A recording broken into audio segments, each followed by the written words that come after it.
Hey guys, it's Paul DeAngelis from Total Balance and CrossFit Endurance. Building on my video last week about introduction to ketogenic diet, this week I want to talk a little bit about creating a baseline. And so this is where it gets a little interesting, and the fact that, what do I do? So it's a pretty powerful approach in how it can affect performance, body composition, and overall health. Starting the ketogenic diet, there could be two approaches. We can go a little extreme and get right down to a baseline where there'll be some ramifications to that. Or we take a second approach and we start to wean you down, wean your macronutrients down and wean some of your macronutrients up. So let's start by creating a baseline. What we're looking to do basically is work our carbohydrates down. Now, a lot of people might think this is a low carbohydrate approach. And initially it is. But what we're really trying to do is work with people's individual physiology. So each person that we would work with is so different. So let's start by creating that baseline. By me looking at somebody, I can't determine what their macronutrient tolerances would be. So we got to do some research, know thyself, so to speak. So by taking our carbohydrates down to, let's say, about 30 grams per day. Now that's not a lot to most people, and I get it. So for the athletes out there, what I usually recommend is, if you're going to look at doing something like this, you need to do this at the beginning of your off season. So that's a good recommendation there. For the people that are very, very ill, we have to probably go to the second approach that I'll talk about shortly, and that's slowly wean you down. So anyways, what we're looking to do is we're trying to get you down to about 30 grams per day. That's where we can see what carbohydrates do to your blood glucose. Plus, that allows us to make a conversion. So by you being fueled by blood glucose, we're not going to get you fueled by ketones, which is basically fat. On the other side of it, we have our fat. Now, to make sure that you don't go into a catabolic state and your body leaches away from your muscle, which is not what we want to make you an anabolic. We need to up the fats. So we don't cut down the calories initially. We want you to basically eat about 3 meals per day. That's almost mandatory. We could even work into a fourth meal, a small snack, and then eventually get you down to 3 meals per day. But what we need to do is just get your fat grams up. For women, I usually recommend up to 150 plus per day, and for men, in the upwards of 200 plus grams per day. So we've cut your carbohydrates down, we've gone up with your fats. So you shouldn't be too hungry in the initial phase. Now, protein is the misnomer. What we need to do is we need to do a moderate protein intake. So what we're going to do in that baseline is take most people down to about 60 grams of protein per day. Now, but before you freak out when I say 60 grams of protein per day and I'm going to lose all the gains that I've achieved in my past training and so on, that's not necessarily true. You'd be surprised, in human physiology, we don't need that much protein, okay? And the problem is that anything above your personal tolerance is going to be transferred to glucose through gluconeogenesis. Okay, that's how the body works. Any excess protein, it gets transferred to glucose. So you see, what we need to do initially is to make this adaptation as quick as possible. We need to take your carbohydrates down to a nice low level, 30 grams per day.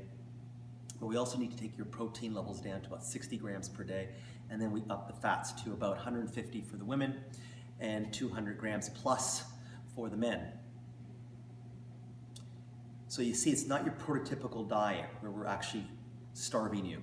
You're eating a lot, and that's good, because that's what we want, that anabolic consistency. We want your hormones to balance. We want to get you into that homeostasis, that state of balance. So once we've done that, we've created that baseline, we've worked you down to those points, we start playing with your blood. And what I always say is blood never lies.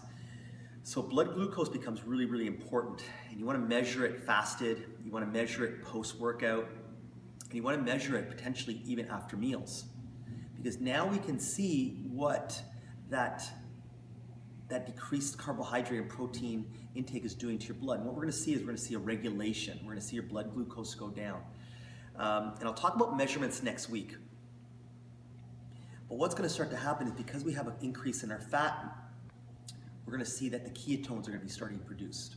And these are essential to our adaptation. So where your energy is going to come from, how your brain is going to function. So your body and brain, before they go into the state of bliss, have to go through a little bit of an adaptation. Once we have a consistency in your blood markers, we start to play with your macro tolerances. And what we usually do first is we start to play with your carbohydrates. And we'll slowly increase it. Usually I increase anywhere from about 5 to 10 grams per day for about a week.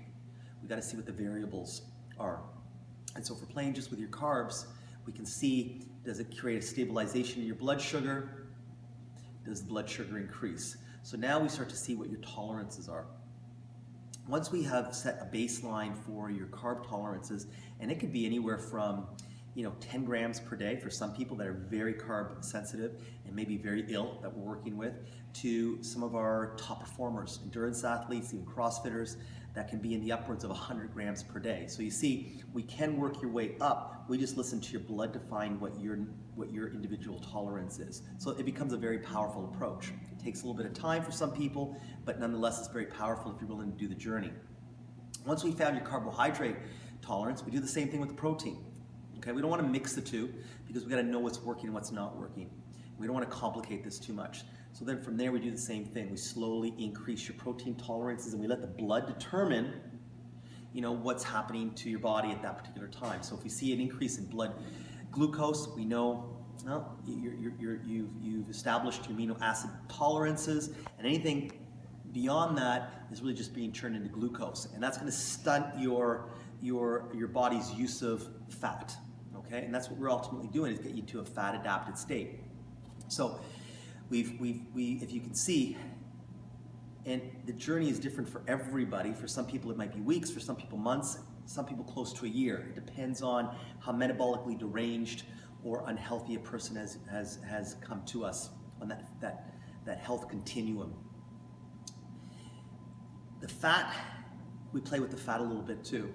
We might find that we don't really look at decreasing the fat because that's going to be our primary calorie consumption. But what we do is we start to see where your optimal fat intake is. For some people, it can be up to 300 grams per day.